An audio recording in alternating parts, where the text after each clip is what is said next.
স্নেহের 2024 সালের নতুন বছরে নবম শ্রেণীর ছাত্রছাত্রী বন্ধুরা, আশা করি তোমার সবাই ভালো আছো। আজ আমরা যে বিষয়টি নিয়ে আলোচনা করব নবম শ্রেণীর থার্ড সামেটিভ অর্থাৎ ফাইনাল পরীক্ষার বাংলার কোশ্চেন পেপার নিয়ে। দেখো সরাসরি স্ক্রিনে কিন্তু তোমরা নবম শ্রেণীর থার্ড সামেটিভ অর্থাৎ ফাইনাল পরীক্ষার বাংলার কোশ্চেন পেপারটা দেখতে পাচ্ছ। ফুল মার্কস তোমাদের হচ্ছে 90 আর সময় তোমাদের রয়েছে 3 ঘন্টা 15 মিনিট। একে দাগে রয়েছে সঠিক উত্তর নির্বাচন করো যে কোনো 18টি। প্রতিটি প্রশ্নের মান 1 করে 1 × 18 = 18। চন্দ্রনাথের দাদার নাম নিশিকান্ত, নিশিনাথ, কাশীনাথ, নিশাপতি, উত্তর হবে নিশানাথ। ইলিয়াস দম্পতির দাম্পত্য জীবন 45, 50, 55, 33 বছর, 50 বছরের। চণ্ডী থেকে আরম্ভ করে হুতুম পর্যন্ত, হুতুম বলতে বোঝায় বঙ্কিমচন্দ্রকে, বিদ্যাসাগরকে, কালীপ্রসন্ন সিংহকে, রবীন্দ্রনাথকে। কালীপ্রসন্ন সিংহকে। পরের প্রশ্ন, আকাশে 7টি তারা ফুটলে কবি কী টের পান? বাংলার প্রাণ, বাংলার হৃদয়, বাংলার মন, বাংলার জীবন। বাংলার প্রাণ। জৈমিনী হলেন একজন সাধারণ মানুষ দেবতা, শয়তান ঋষি, উত্তর হবে ঋষি। শকুন্তলার পালক পিতা মহর্ষি দুর্বাসা, মহর্ষি বিশ্বামিত্রা, মহর্ষি কর্ণ, মহর্ষি কাশ্যপ, উত্তর হবে মহর্ষি কর্ণ। পাঠ্যচিঠির রচনাকাল 28 জুলাই, 29 জুলাই, 3রা মে, 4ঠা জুলাই, উত্তর হবে 29 জুলাই। প্রফেসর শঙ্কু কোথা থেকে স্বর্ণপণি গাছের সন্ধান পেয়েছিলেন? উত্তরকাশী, হিমাচল প্রদেশ, কৌশলী, কলকা, উত্তর হবে কৌশলী। পরের প্রশ্ন, গ্রিক উপকথায় অর্গাসের সর্বাঙ্গে ছিল 200 চোখ, 100 চোখ, 500 চোখ, সহস্র চোখ, উত্তর সহস্র চোখ। নিরুদ্দেশ গল্পে লেখকের বন্ধু ছিলেন রমেশ, সোমেশ, নরেশ, যোগেশ, সোমেশ। গড়মিল শব্দের গড় একটি সংস্কৃত উপসর্গ, বাংলা উপসর্গ, বিদেশি উপসর্গ, প্রাদেশিক উপসর্গ, বিদেশি উপসর্গ। 12 মাসে 13 পার্বণ।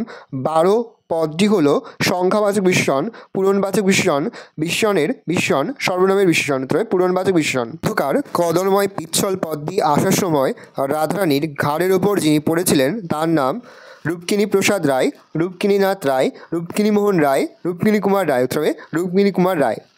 প্রশ্ন, কাগজটায় চোখ বুলাতে ছিলাম। কাগজটি হলো একটি চিঠি, সংবাদপত্রে প্রকাশিত গল্প, পরীক্ষার সম্ভাব্য রেজাল্ট, সংবাদপত্রে নিরুদ্দেশের বিজ্ঞাপন, পরীক্ষার সম্ভাব্য রেজাল্ট। একটি শব্দের যতটুকু অংশ এক ঝোঁকে উচ্চারিত হয় তাকে বলে অক্ষর, বর্ণ, শব্দপদ। অক্ষর।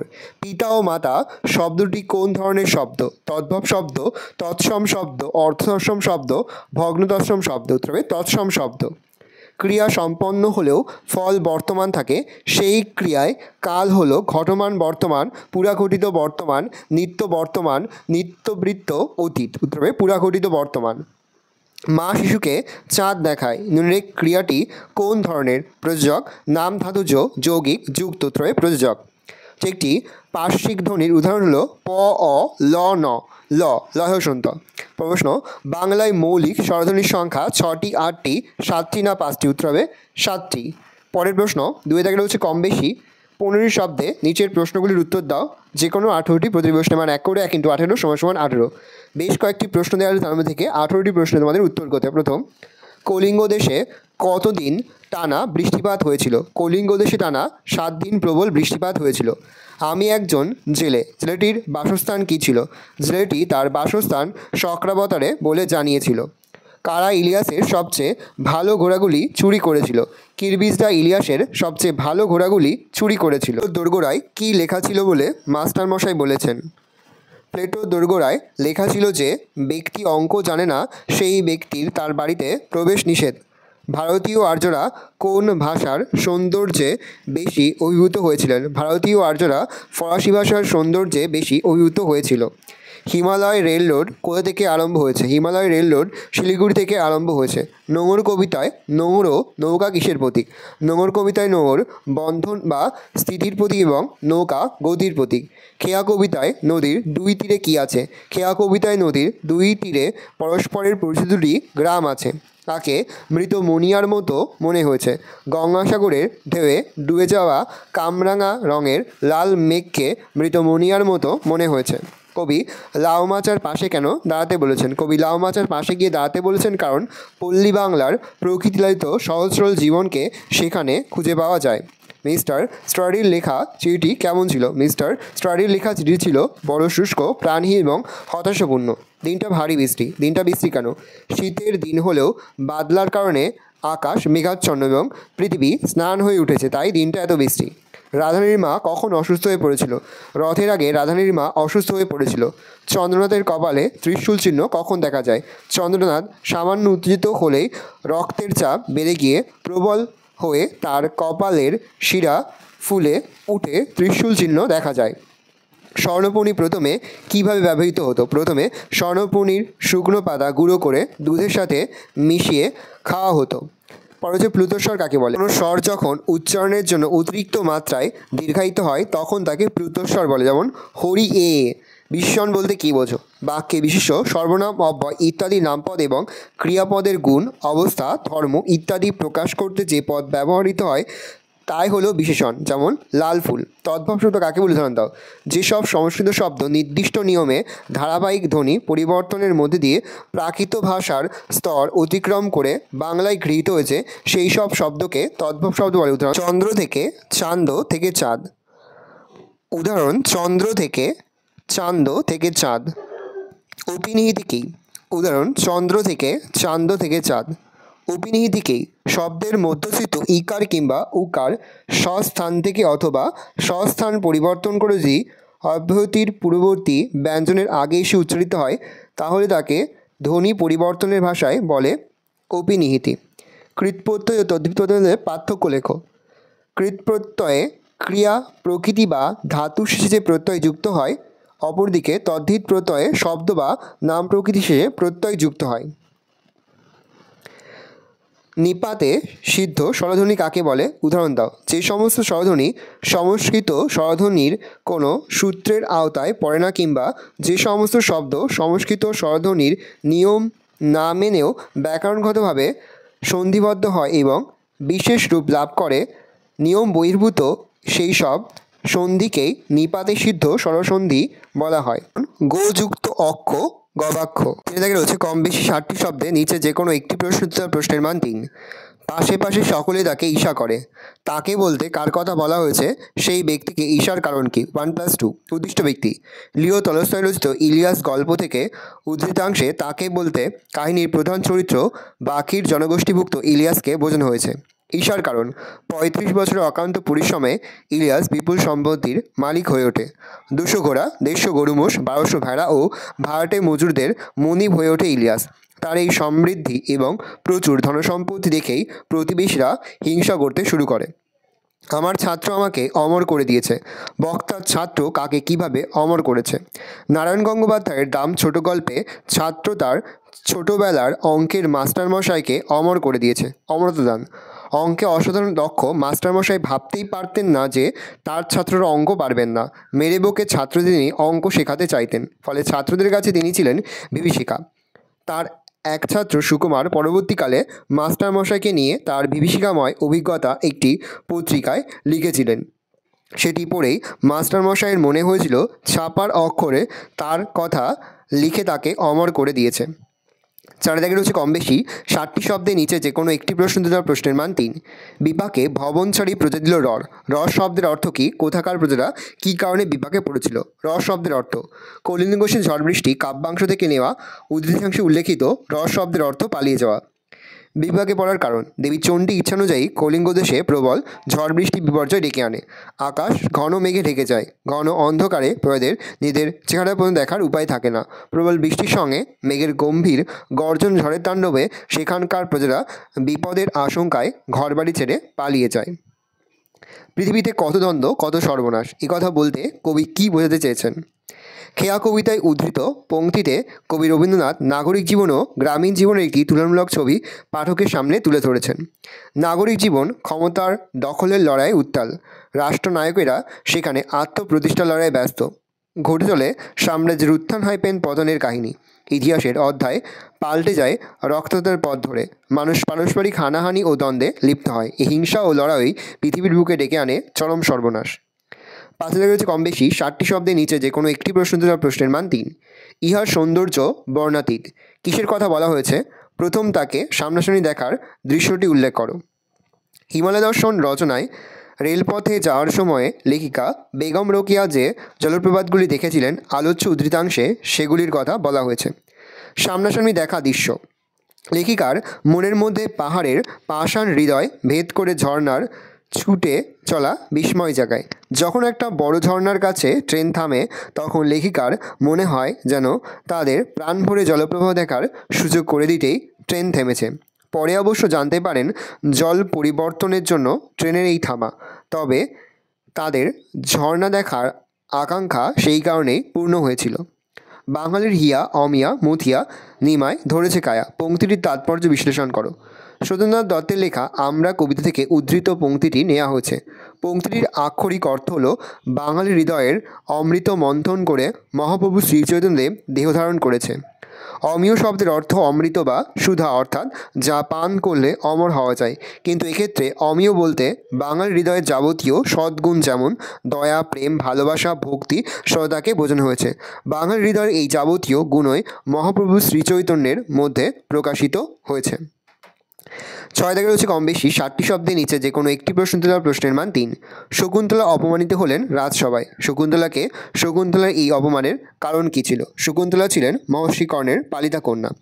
শকুন্তলার অপমানের কারণ: দুষ্মন্ত যখন শকুন্তলাকে বিবাহ করে তার কাছ থেকে বিদায় নিয়েছিলেন তখন তাকে একটি আংটি পরিয়ে দিয়েছিলেন। শকুন্তলাকে দুষ্মন্তের কাছে পাঠানোর সময়ে শকুন্তলার সখীরা মনে করে যে দুর্বাসার অভিশাপকে ব্যর্থ করার জন্য এই আংটিটি হবে স্মারক চিহ্ন, কিন্তু দুর্ভাগ্যবশত যাওয়ার পথে স্নানের সময় শকুন্তলার হাত থেকে আংটিটি খুলে জলে পড়ে যায়। রাজসভায় শকুন্তলা কোনো স্মারক চিহ্ন দেখাতে না পারায় অপমানিত হন। পরের প্রশ্ন: তা তোর জীবিকা বেশ পবিত্র বলতে হয় দেখছি। বক্তাকে উদ্দেশ্য করে কথাটি বলেছে, ওই ব্যক্তির প্রতিক্রিয়া কী ছিল? কালিদাসের ধীবর বৃত্তান্ত থেকে নেওয়া নাট্যদৃশ্যে রাজশালক ধীবরকে উদ্দেশ্য করে প্রশ্নোদিত মন্তব্যটি করেছেন। পয়েন্ট করবে উদ্দিষ্ট ব্যক্তির প্রতিক্রিয়া। ধীবরের পেশা নিয়ে রাজশালক ব্যঙ্গ করলে ধীবর তার তীব্র প্রতিবাদ করে। সে এরকম কথা বলতে রাজশালককে নিষেধ করে এবং আরও বলে, মানুষ যে বৃত্তি নিয়ে জন্মেছে তা নিন্দনীয় হলেও কখনো পরিত্যাগ করা উচিত নয়। বেদজ্ঞ ব্রাহ্মণের উদাহরণ দিয়ে সে জানায়, সবে দায়পরবশ হলেও যোগের পশুবধের সময় নির্দয় হন, অর্থাৎ কোনো পেশায় সম্পূর্ণভাবে ত্রুটিহীন নয়। সাথে রয়েছে কম বেশি 60টি শব্দের নিচে যে কোনো একটি প্রশ্ন তোলা প্রশ্নের মান 3। 1 মাসের মধ্যেই আমার পরিকল্পনা বাস্তবে পরিণত হলো। কোন পরিকল্পনার কথা বলা হয়েছে লেখো। ভালো করে দেখি না প্রশ্নের উত্তরটা। আমি আর মুখে বলছি না, মুখে বললে ভিডিওটা একটা বড় হয়ে তোমাদের অসুবিধা হবে। আমি আস্তে আস্তে স্ক্রল ডাউন করতে, তোমরা কিন্তু অবশ্যই ভিডিওটা থামিয়ে বা স্ক্রিনশট নিয়ে কিন্তু সম্পূর্ণ উত্তর তোমার খাতে নোট ডাউন করে নেবে। কোথাও লিখতে বা বুঝতে যদি কোনো রকম অসুবিধা হয় তাহলে কিন্তু নির্দ্বিধায় কমেন্ট কমেন্ট করে জানাতে একদমই ভুলবে না। পরের প্রশ্ন: কথাটা শুনে আমার মনে একটা মিশ্র ভাব দেখা দিল, মন্তব্যটি ব্যাখ্যা করো। ভালো করে দেখে না উত্তরটা। 8 দাগে রয়েছে কম বেশি 185 শব্দে নিচে যে কোনো একটি প্রশ্ন তোলা প্রশ্নের মান 5। প্রথম: চন্দ্রনাথ গল্পে চন্দ্রনাথের চরিত্রের বৈশিষ্ট্য আলোচনা করো। ভালো করে দেখে নাও।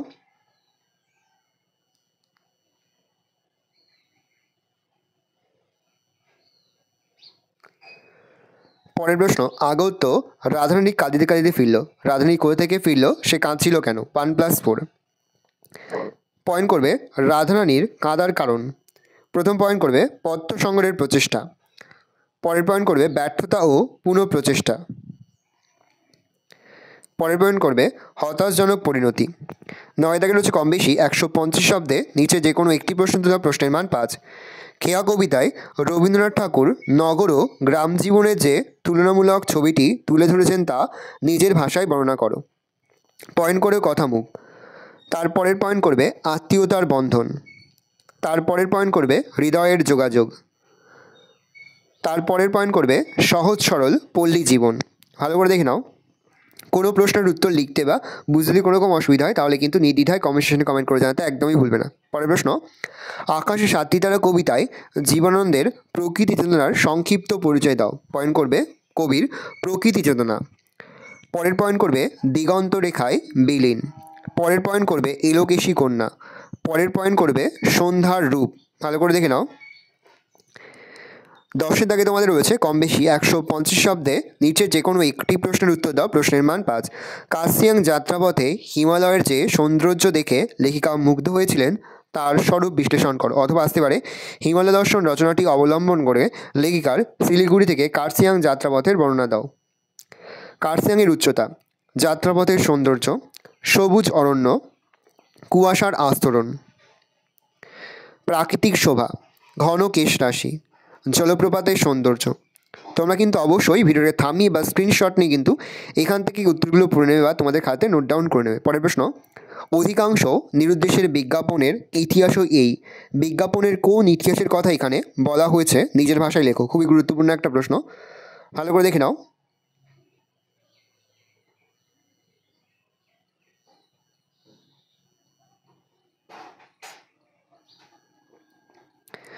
এগারো দাগে রয়েছে কম বেশি 150 শব্দে নিচে যে কোনো একটি প্রশ্ন উত্তর প্রশ্নের মান 5।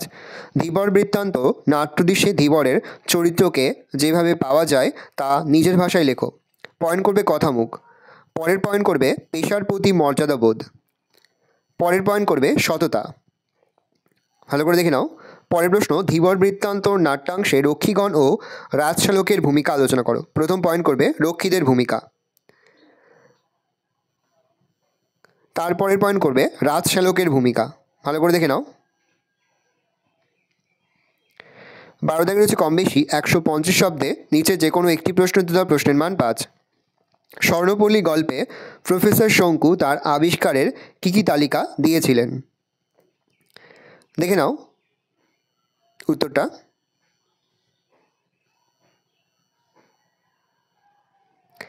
পরের প্রশ্ন, এইটাই যে স্বর্ণপণি তাতে কোনো সন্দেহ নেই। কে কিভাবে স্বর্ণপণি পেয়েছিলেন বিবৃত করো।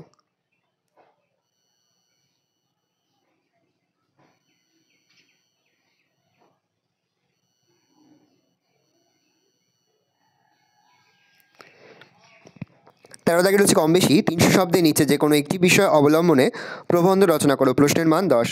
বাংলার উৎসব, বিজ্ঞান ও কুসংস্কার, পরিবেশ রক্ষায় ছাত্র সমাজ, একজন আদর্শ মহাপুরুষ, দেশভ্রমণ শিক্ষার অঙ্গ। 14 দাগে রয়েছে নির্দেশ অনুসারে নিচে যে কোনো একটি প্রশ্নের উত্তর দাও। প্রশ্নের মান 4। প্রদত্ত অংশের ভাবার্থ লেখো। এটার ভাবার্থ লিখতে হবে।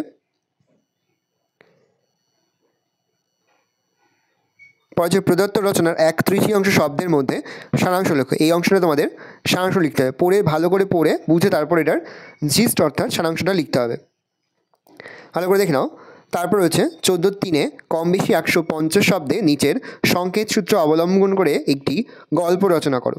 এখানে কিছু পয়েন্টস দিয়ে দেওয়া রয়েছে, তার ভিত্তিতে তোমাদের কিন্তু গল্পটা লিখতে হবে। তারপর রয়েছে ভাব সম্প্রসারণ করো। এই রয়েছে টোটাল তোমাদের থার্ড সেমিস্টার অর্থাৎ ফাইনাল পরীক্ষার নবম শ্রেণীর বাংলার কোশ্চেন পেপার। তাহলে তোমার কোশ্চেনটা দেখে নাও। আশা করি ভিডিওটা ভালো লেগেছে। ভিডিওটা ভালো লাগলে ভিডিওকে লাইক করতে ভুলবে না। আর আমার চ্যানেল নতুন হওয়া লাল কালার সাবস্ক্রাইব প্রেস করে পাশে বেল আইকনটা প্রেস করো, যখন নতুন কোনো ভিডিও আপলোড করি সবার ফার্স্ট নোটিফিকেশন পেয়ে যাও। আর এই ভিডিওটি তোমার বন্ধু বান্ধবী আত্মীয়স্বজন সবার মধ্যে কিন্তু অনেক শেয়ার করে যায়। বছর নবম শ্রেণীতে পড়ছে। আমরা কিন্তু ইতিমধ্যে নবম শ্রেণীর প্রতি বিষয়ের সিলেবাস, প্রশ্নকার এবং নমুনা প্রশ্নপত্র কিন্তু আপলোড করি। যেমন এখনও পর্যন্ত সেই ভিডিওগুলো না দেখে থাকো, ভিডিওগুলো কিন্তু তাড়াতাড়ি দেখে নাও। তোমাদের সকলকে জানাই আগাম পরীক্ষার অনেক শুভেচ্ছা এবং অভিনন্দন।